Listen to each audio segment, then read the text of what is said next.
chicken is the shiznit! Welcome to MsMojo, and today we're counting down our picks for the 20 cringiest and most embarrassing things about the 90s. You know, she probably just didn't recognize me. I just had my tips frosted. You had your tips frosted? Yeah. Number 20. Extreme. On a scale of 1 to 10, 1 being not so extreme and 10 being extremely extreme, I give this a 9.5! Check it out, Extreme Cheddar!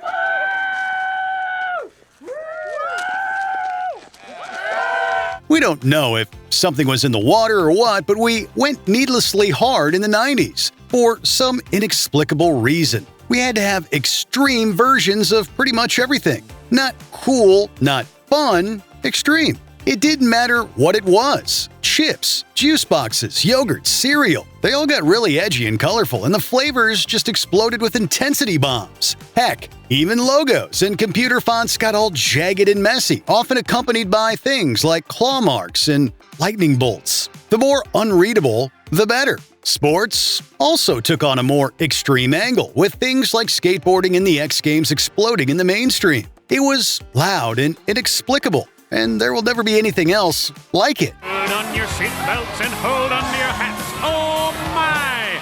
It's time for the highest land, gravity-defying, no time for college. Number 19. Blowing into electronics. So did it actually work, blowing on a Nintendo cartridge?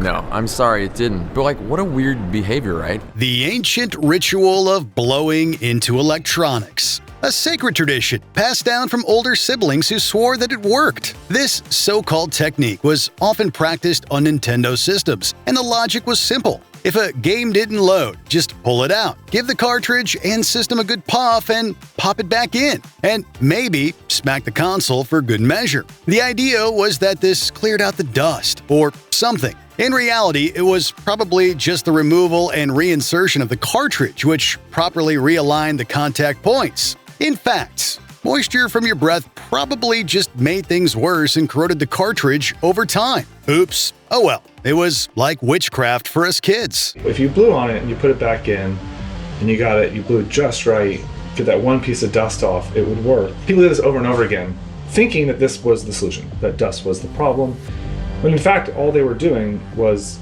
reinserting the game over and over again. Number 18. Colorful windbreakers. Hey. Cool windbreaker. Is it new? This fad started to gain traction in the late 80s, but it hit its full retina-searing stride in the early 90s. Hip-hop and pop culture icons began rocking colorful windbreakers, and before long, the sportswear became casual, everyday fashion. It also rose in tandem with the rave culture of the 1990s. A colorful windbreaker was practically required rave wear, especially if it glowed under black light. These babies could be seen from space, the nylon coming in hot pink, electric blue, neon green, bold purple, or some ghastly Jackson Pollock combination of all four. Bonus points if it made an obnoxious swish, swish, swish sound with every step, alerting everyone in a 10-foot radius that Christian Dior had arrived. Sophia text you? No, it's just a lightly racist email forward from my grandma. But it doesn't matter because it's time to cathartic. Check it out, Windbreaker City. Number 17. Bucket hats. Son, don't you have any spine at all? No. But you know what I do have? Matching bucket hats! The 1990s is when we all collectively asked ourselves, what if we styled ourselves after fishermen? So what did we do? We took their bucket hats, plopped them on everyone's heads, made them tie-dye or camo or floral or whatever, and charged $50 for it. Bam! You've got one of the weirder fads of the 1990s. LL Cool J and Run DMC were big proponents of the bucket hat, and they made it look effortlessly cool. We don't know how. They also helped bring the accessory into the mainstream to increasingly mixed results. Of course, like most things from the 90s, the bucket hat has staged a miraculous comeback, proving that even the wonkiest trends can't withstand the pull of nostalgia. Hey, Gilmore, you suck, you jackass. Why don't you shut the hell up? Number 16. frosted tips. What's a Mr. Cool Guy? It's our prototype for the perfect guy. Frosted tips, tasteful choker, and tattoos in a language he does not speak. Maybe we were all wearing bucket hats to cover up those awful frosted tips. For those unaware, this was when someone, usually a young white male, would bleach the very tips of their dark hair and then maybe turn those tips into spiky porcupine tufts. This was the era when every boy band had at least one member with frosted tips, usually the edgy one who, didn't conform to fashion's rules, man. And if your school yearbook didn't feature at least 3 guys with frosted tips, were you even living in the 90s? But like everything, this hairstyle quickly faded away, probably from a combination of social pressure, sun damage, and incredible regret. Hair burns my eyes, man. Yes. Frosted tips? You're not Greg Kinnear in the 90s. Number 15. The Rachel. Rach? Yeah. How come you have dental floss in your hair? Oh, do I? Uh-huh. While the young guys were rocking the frosted tips, the girls were rocking the Rachel. Jennifer Aniston debuted the iconic haircut in Season 1's The One with the Evil Orthodontist, and the 90s were never the same. Freaking everybody got this done. Skill of the stylist or type of hair be damned. But like any trend that gets massively popular, it quickly became a huge, cringy cliche. It was also a real pain to maintain in style, and if you didn't do it properly, it looked, not great. And while iconic, the style is understandably of its time. Like many pieces of 90s culture, the Rachel later saw a surge in popularity in the 2020s following the Friends reunion special, albeit with more modern touchings. You recently said you hated the Rachel haircut, which I think we actually have a photo of just for old time's sake. Hey! There it is.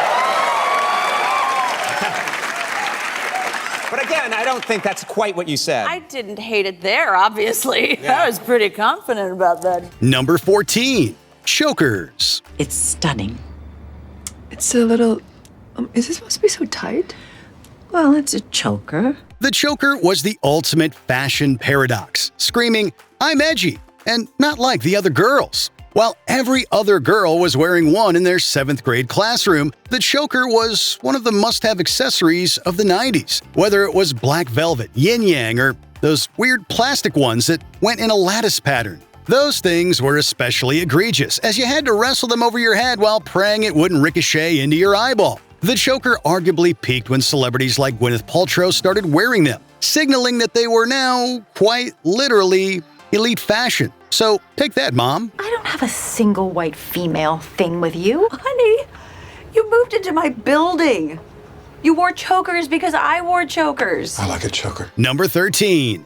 Tinted sunglasses. And here it is, the crown jewel of the home. The world's largest collection of Ocean's 12 memorabilia. Brad Pitt's tinted sunglasses from when he first meets Baron Talor. We don't know why, but sunglasses got really weird in the 90s. Not only did they become inexplicably tiny, barely covering anything but the eyeball itself, but we also decided to tint them with a slew of different colors. Yellow, blue, pink, green, it didn't matter. What mattered was they were a cool color that wasn't black or brown. Boring. They made us look like something out of cyberpunk, and different colors meant different things. Red, you were probably a little alt and listened to nu metal. Blue, you fancied yourself an intellectual because you understood the Matrix. Naturally, even celebrities weren't immune, but nothing screams 90s more than Justin Timberlake with the frosted tips and green sunglasses. Because I'm worried the sunglasses are ridiculous. No, the sunglasses lighten the mood, make the whole thing feel like a fun romp. Number 12.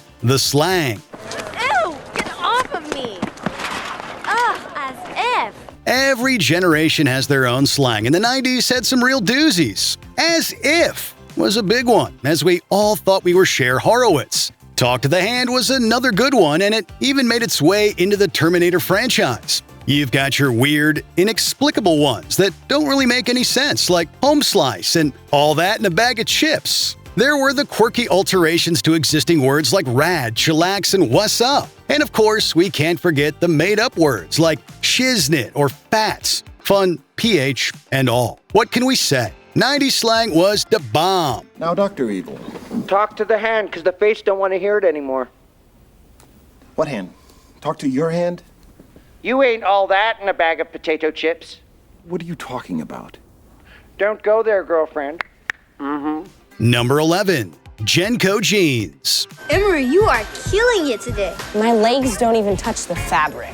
Jnco stands for Judge None, Choose One. Well, we're judging. Sorry. The name in 90s streetwear. Jnco made these jeans that were inexplicably enormous. We're not talking baggy, although that was a fad in and of itself. No, we're talking 50-inch leg openings, and that's not hyperbole. Schools were even banning them by the late 90s because they were considered a safety hazard. Again, not joking. And once they got super popular, they started being embroidered with extreme designs like graffiti, bulldogs, and flames. Nothing screams fashion like flaming skulls and dragging around 20 pounds of denim, let us tell you. After that, there was little color left in the world for young Jake. My earring, less gold. My Jnco jeans, less purple. Are you sure you were becoming cool? Yeah, why? Number 10.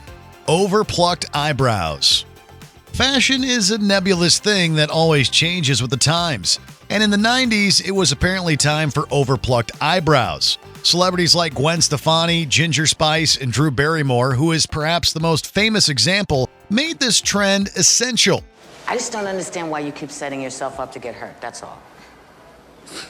You should talk. This inspired many of us back then to grab the tweezers and get to work. But like many out-of-date fashion trends, some have grown to regret it in retrospect. That's not to say that people can't pull off the look or that there's something inherently wrong with having thin eyebrows. If you let it be about you, then you're screwed, you know? So you have to stay separate from what's happening and you have to be somewhere else. But in a time where it seemed like everyone was doing it, many people just didn't do it right. The 90s certainly have a distinctive look, and that definitely includes overplucked eyebrows. It's finally over. You think? Number 9. Waterbeds. Daddy, can I have a waterbed? Please, Daddy, can I have a waterbed? These were the cornerstone of many children's bedrooms through the late 80s and early 90s. There was just nothing better than excitedly running into a room, jumping onto the bed, and experiencing the sensation of being sloshed around by water. Check out the bed. Waterbeds have actually been around since the 1830s, when they were used in a medical capacity. The waterbed we know today was created in 1968 and became incredibly popular throughout the 80s. Huge savings on your waterbed now! They earned 22% of the bed market share in 1987 and remained quite popular into the 90s. The waterbeds are the best! But the novelty eventually wore off, and the waterbed became a cultural relic. In 2013, waterbeds accounted for just 5% of the market. Number 8. Short sleeves over long sleeves. Another quintessential 90s look was wearing short sleeve shirts over long sleeve shirts. Just doing my part to the deconstruction of America. This trend originally got its start back in the late 70s before gaining traction throughout the 80s. However, it peaked in the early 90s around the time Kurt Cobain rocked the look in the Smells Like Teen Spirit music video, and quickly became one of the defining looks of the time. Unfortunately, or maybe fortunately, it's more rare to see much of this double-layered look these days. Isn't that great? It's one of the many relics of the once popular grunge era, and it's now mostly the stuff of nostalgia and jokes. Wow, if he says one more cool thing, he's in. I wear long sleeve shirts under short sleeve shirts under long sleeve shirts. Wow, oh my God. You're oh my awesome. God, you're so cool. Awesome. You've checkmated my teenage cynicism. Number 7. Spray butter. There are many substitutes for butter out there, and one of the most famous is... I can't believe it's not butter. This still existent low-cost alternative was first marketed to the American public in 1981. However, it received a significant expansion in the late 80s after the company was acquired by Unilever. It's the premier spread flavored with real sweet cream buttermilk for a fresh butter taste, but without the cholesterol. How civilized. I can't believe it's not butter. Afterwards, particularly in the 90s, it quickly became trendy and a go-to butter substitute, with the company making a spray version. Introducing an easy new way to enjoy fresh butter taste without any fat or calories. This concoction of vegetable oil, water, and artificial butter flavoring may have been cheaper, but let's not fool ourselves. We can indeed believe the spray is not butter. Number 6. Bowl/mushroom cut. Few looks scream 90s as much as the bowl cut. I'm a person and my name is Anakin. This simple haircut has strong connotations to the 1960s, owing in large part to the Beatles. But it enjoyed a big comeback throughout the 90s with popular celebrities at the time such as Nick Carter and James Van Der Beek rocking variations of the do. It was even made into a joke in Dumb and Dumber, with Jim Carrey sporting a particularly heinous and hilarious bowl cut. Come on, give me that booze, you little pumpkin pie haircutted freak. Come on. Just take one look inside a yearbook from the 90s and chances are very high that you'll see at least one kid with those instantly recognizable bangs. Number 5, a lot of body glitter. People loved glitter in the 90s. Why? Why not? Every form of makeup came in some type of glitter variety, whether gels, sprays, powders, you name it. Celebrities and everyday people alike just adored the stuff. Simply walking down a busy street could sometimes be like watching a fancy light show. This trend was primarily led by pop artists like Christina Aguilera and Britney Spears, who often came across as walking disco balls. It certainly looked unique, but it proved an incredible pain in nearly every other regard. Body glitter was messy, hard to clean up, got absolutely everywhere, and was borderline impossible to get off your skin. Number 4, the Macarena.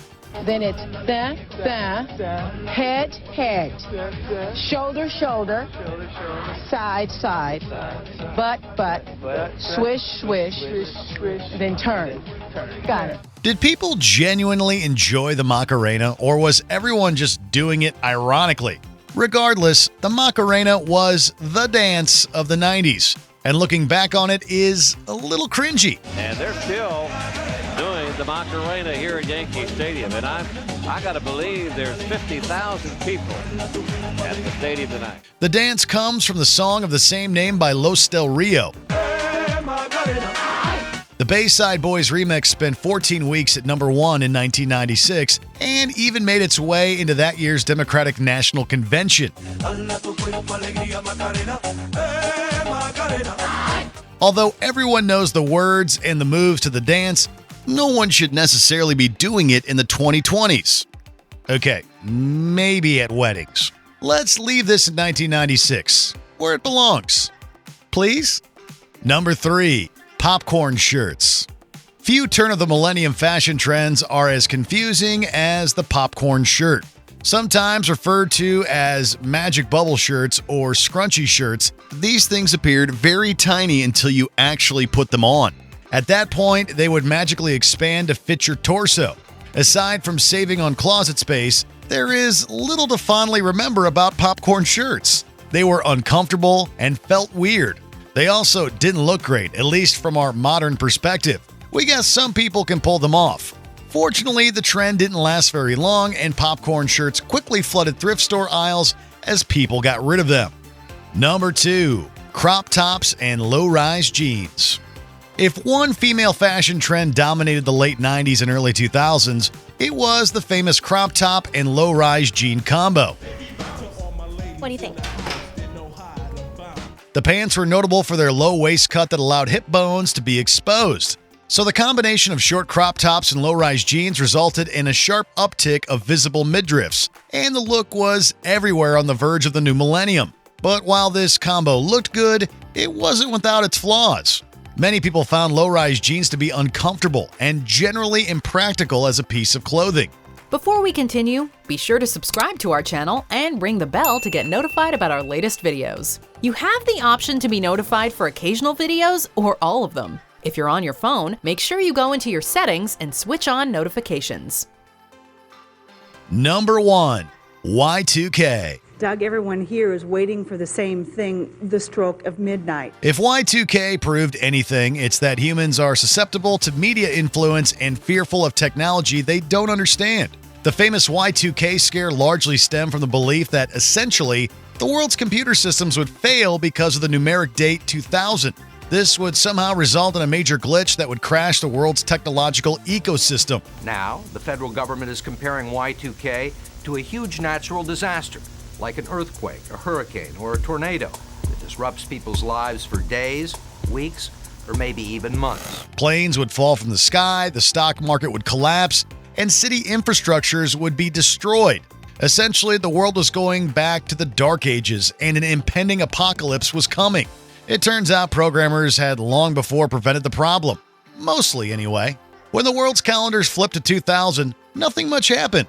The Y2K scare quickly became a punchline, just like the rest of the 90s. Peter, you've been down there all day. I hope you're all ready. Ah! Oh my God! The government is here! Run, E.T., run!